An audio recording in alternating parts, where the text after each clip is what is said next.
Well, I've just returned from Sakartvelo. Well, you don't know what it is. It's Georgia. Not you. Names are weird, aren't they? Well, have you ever thought why we still insist on translating Côte d'Ivoire to Ivory Coast even though they really don't want it? And on the other hand, we still call Ecuador in its Spanish original name? Well, I have always thought about it, and today we will discuss it. Stay tuned. Hello Internet, welcome to Lex Universe. Today we will talk about languages and countries, both of which I've already discussed. So today what we will focus on are the names. Names of the countries, of people groups, cities, anything related to geographical names. Because I think it's quite an interesting topic and not many people really understand what's going on. In this video I want to explain the difference between endonym and exonym. If you're interested in that, stay tuned for the end. But also I would like to point out some of the strangest differences between English and its original name, why that is, why it keeps happening to many countries around the world, and also some other fun facts about names. So if that's something you're interested in, you want to know more, stay tuned, let's dive in.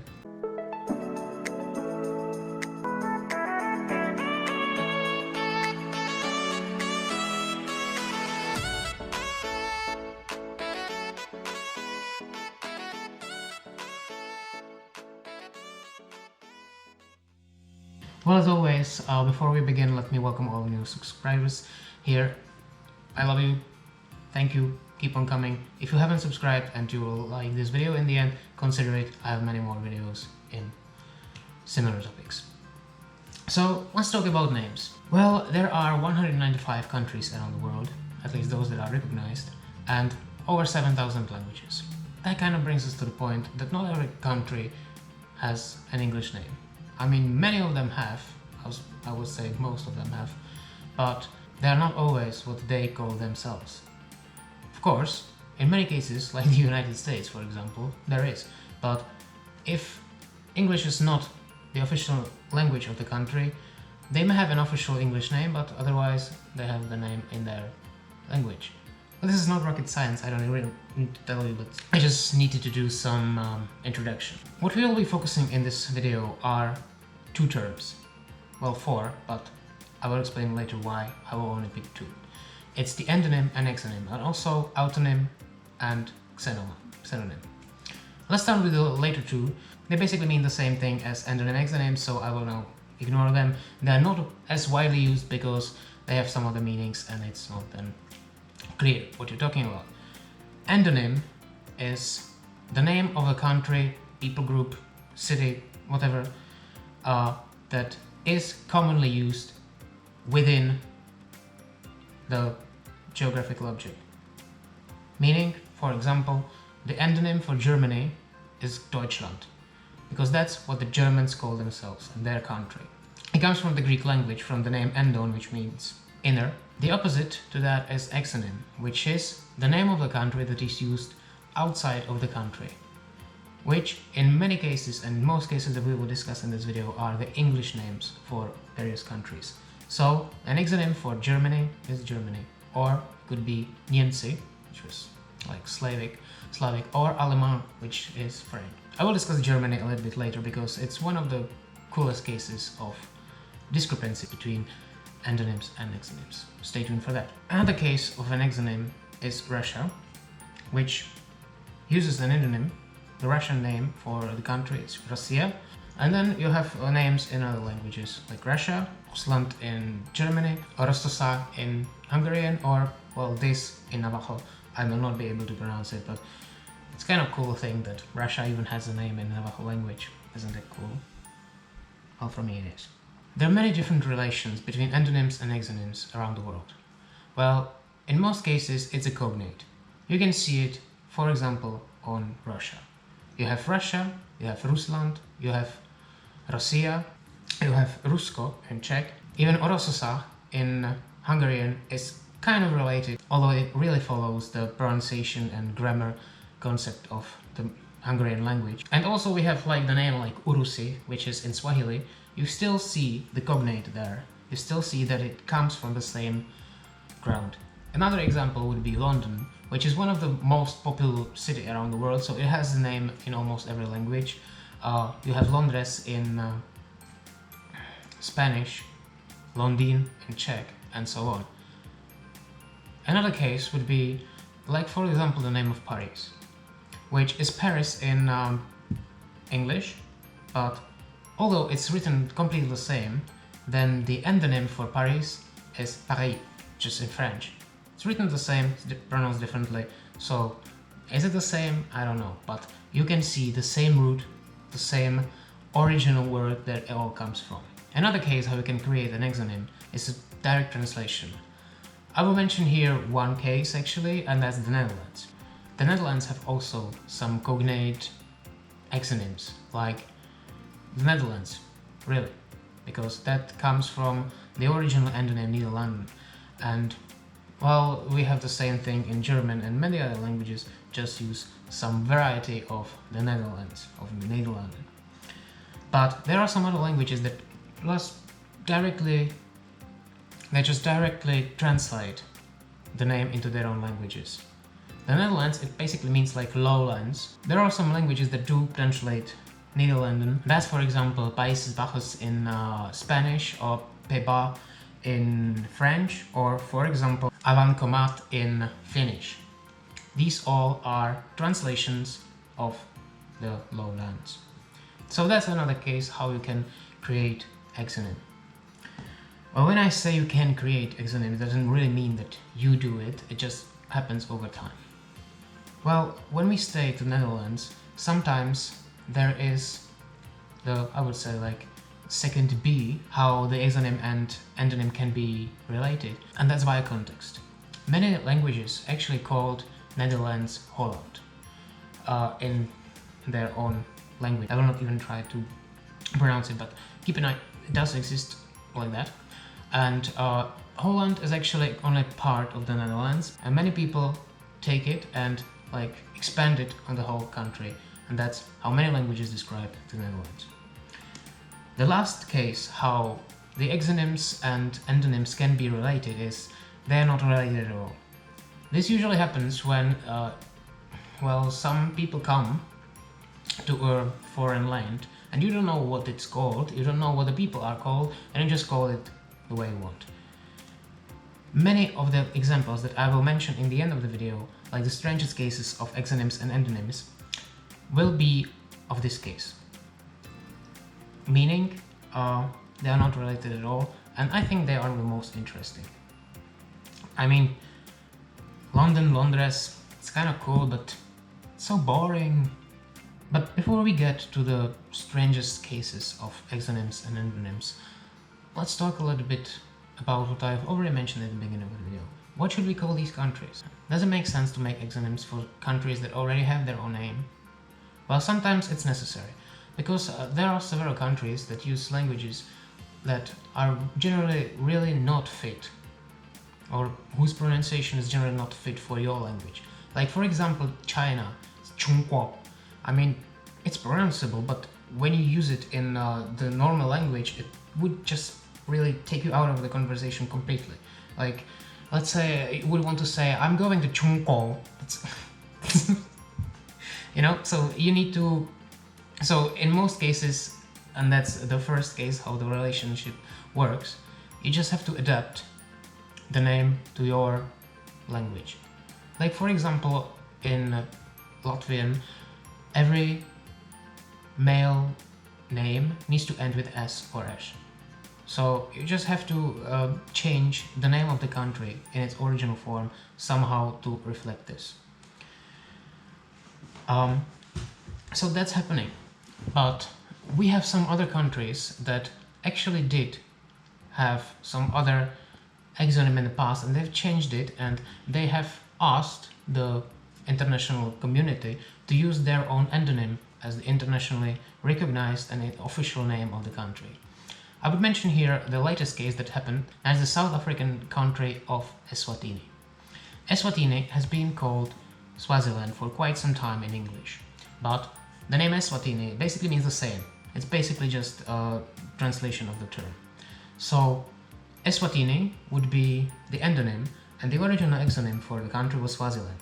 But because they declared that the official English name of their country should be Eswatini as well, then now Eswatini is also exonym.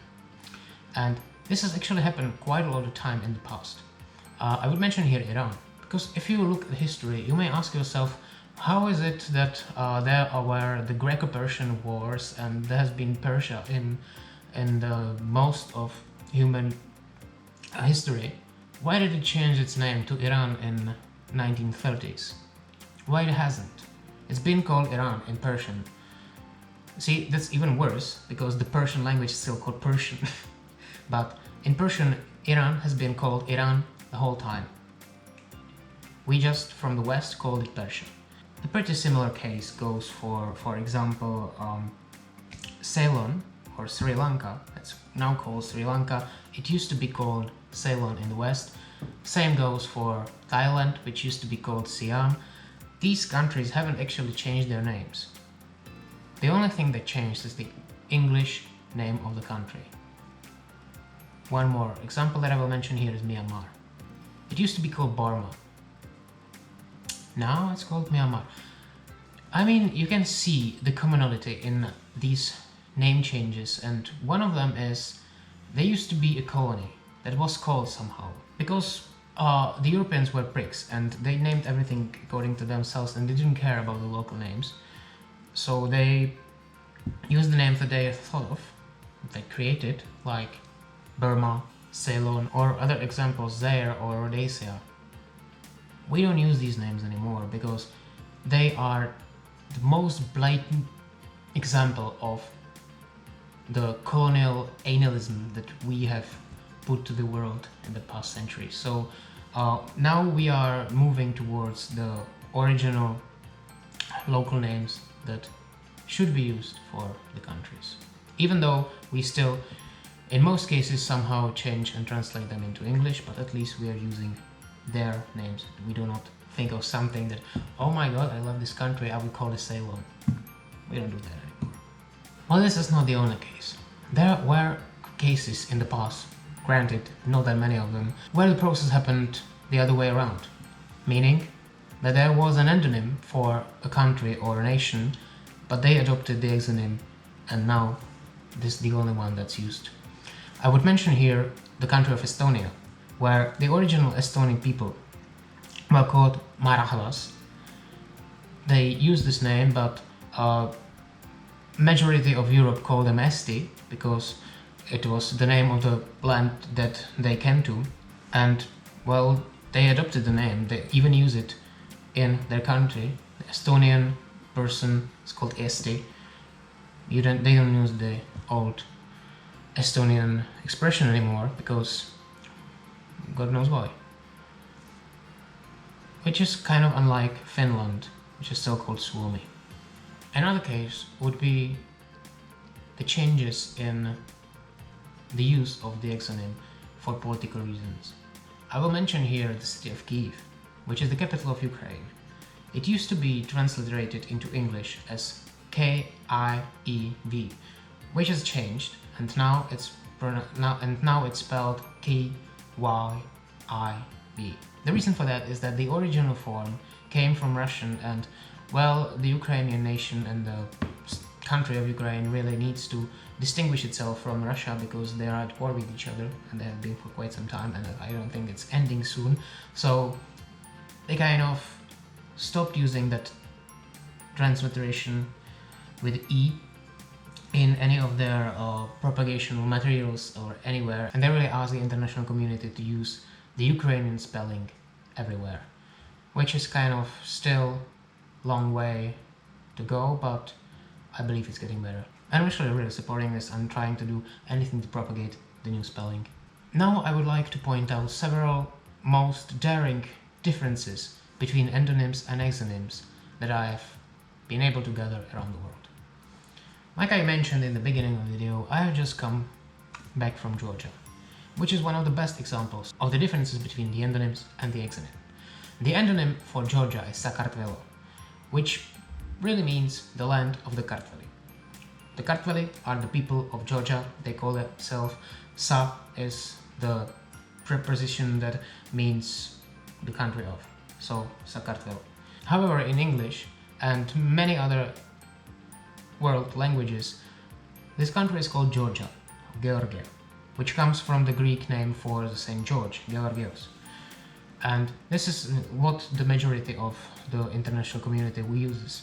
But some other countries from the former Eastern Bloc still use the Russian-based name for the country, Gruzia, which the Georgian people and the government really don't like, so they are asking the general population to actually change it and use at least the name Georgia, or they can use Sakartvelo, but it's not very wide use. I would mention here Lithuania and Latvia, they actually did adopt the name Sakartvelo in their language.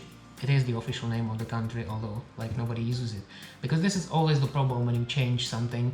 It takes a long time to get into the common use.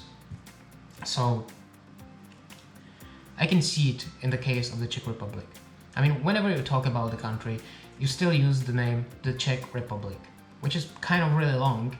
Stupid, because it's the only country where you use this case. But we also have like the one-word name of the country. It's called Czechia.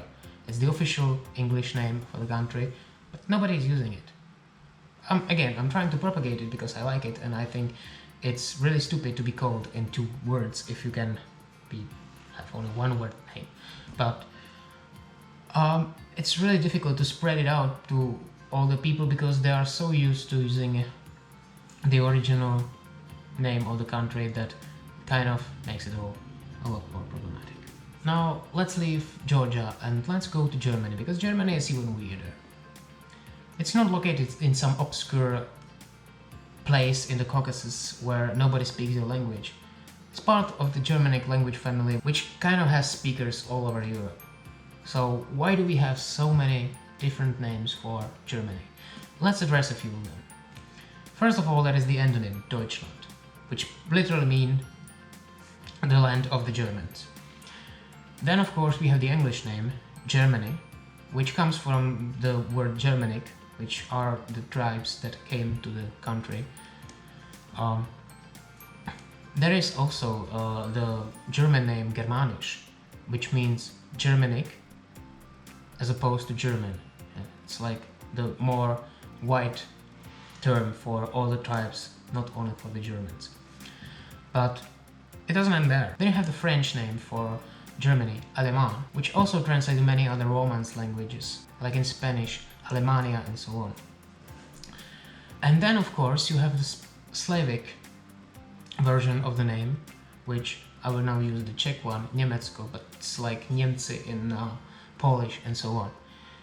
This actually comes from a pejorative terms where it is, well, it comes from the word niemi, which means mute. And kind of, I believe that the old Slavic people just really wanted to express, those are the people that we don't understand, we don't like them, go away. That's how it happened, but we still use these brick expressions till this day. It doesn't end there. Let's leave Central Europe and go a little bit south, to the country of Shqipëria. Have you ever heard of it? Well, Germany was weird because it's kind of close to English, so it's weird that it has a completely different name. In this country, it's kind of understandable. It's Albania, and the Albanian language, though being in the European, is very different from anything else. Well, it's not really clear where the English form comes from. Well, probably from Latin, but you know, there are some speculations that it is from, that it means the land of the Albani, which was a tribe that lived in the Illyrian region back in the days. So that kind of brings me back to how, when I explain how these exonyms that have no relations to the endonym come from. You discover a country, you know what it's called, well, you just name it. But in Albanian language they call it Shqipëria, which means the land of the eagles, which I think is really cool. By the way, the Albanian language is really nice to listen. It's something between like Italian, English, and something really weird in the background. Sounds really nice. Just Google it and listen to it. That's really cool. Well, the next on my list will be the country of Egypt, which actually is called Masr in Arabic, which is completely different from Egypt. So how did Egypt come to be? Well, that's kind of an interesting thing.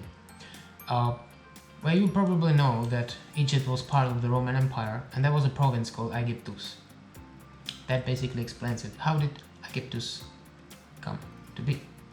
Well, it basically comes from the same root as the name of the people, Coptic people, and it's actually a lot older than the Arabic name Masr. So this is another case when the original exonym basically became endonym, and the original endonym is now used worldwide. Because, as you may know, the Egyptian culture is a lot older than whatever is there now with the Arabic conquest that happened in the 7th century. So that's Egypt. One of the strangest exonyms for a city in this case is the Slovenian name for the city of Vienna. Now, even Vienna is an exonym in English. In German it's Wien. And I guess most of the countries do have a name for this city that's somehow related to the word of Wien. Well, not Slovenian. They call it Dunaj, which is the name of the Danube River in Slovenian, and somehow they thought themselves, well, it lays on Danube, let's call it Dunaj. It's really strange. It's one of the weirdest things in geography. But, you know, I don't want to sound like a dick. I like Slovenia. I love you all, Slovenian. So cool. Well, to strike back, now let's talk about the capital of Slovenia, Ljubljana. Ljubljana is kind of interesting because it doesn't have an exonym in English. We just call it Ljubljana. And this is actually a case of many not so important cities around the world. I've just really offended you, right? I don't mean it, but you know. Do you have it in English? Exonym? Don't, then please. But anyway, Ljubljana actually does have an exonym in German, Leibach. So, well, that's what happens. You call their capital Dunaj, well, they call your capital Leibach. Also, the capital of Croatia, Zagreb, which also can be considered as one of the lesser important cities in Europe, also doesn't have an English exonym, but has one in German, Agram, but it's no longer used, so, well, don't tell it to the Croatian people. Now, another really strange case of an exonym that's really bonkers. That's the official name of Bangkok. I will not try to pronounce it because it really takes a long time. There's actually a song that the Thai children learn to know the name of their capital, but right now the shortest form of the Thai name is Krung Thep. Nobody in Thailand actually calls it Bangkok. They use it on the official propagation materials because, well, nobody in the US knows Krung Thep, but that's not what the Thai people call it. So, well, as we talk about the names of the countries, let's not forget one last group of the country names, and that's those that have multiple names and the in the name. Why do we use the in the name is strange, and sometimes many people would tell you that it's in the countries that do have multiple words in the names, like the United States of America, the United Kingdom of Great Britain or Northern Ireland, I don't know, the Federal Republic of Germany. So whenever you use these long names, you usually use the, but there are some other cases where this is not the case. Like, let's say, the Gambia. It's always called the Gambia. One of the reasons, I think, well, as you know, when we speak in English, we usually use the names of the rivers with the definite article. So the Gambia is named after the Gambia River, so maybe that's one of the reasons, but I kind of believe that the only reason why they put the into the name is to distinguish themselves from Zambia, which have a very similar name. But as you may have noticed already when I mentioned the Czech Republic, but also the United Kingdom, the US, and so on, many countries do not have a single word name. But most of these most of these countries actually have some abbreviation. So then we talk about the US, the UK, the PRC, although we still call it China if you want, and the UAE, the United Arab Emirates, and so on. Many of these names are in plural because there are some collection of some other smaller sections like the Federated States of Micronesia and so on. Again, the Czech Republic is kind of an exception. I believe that the Czechs still always have this feeling to stand out with some weird stuff, so that's what we do. Anyway, that's also one of the cool things about names around the world. So I really hope that you found this video interesting, that you liked it. It was an interesting topic. I really like linguistics and I really like geography, and this is like the smash of all these things that I enjoy in one go. So I really liked doing research to this, like searching in some Arabic and Navajo Wikipedia articles was really really cool. I really enjoyed it. I hope that you enjoyed it as well. Please tell me in the comments down below which name around the world you find the weirdest, which is your favorite country, which is your favorite language, what your country is called in your own language and in English, and I will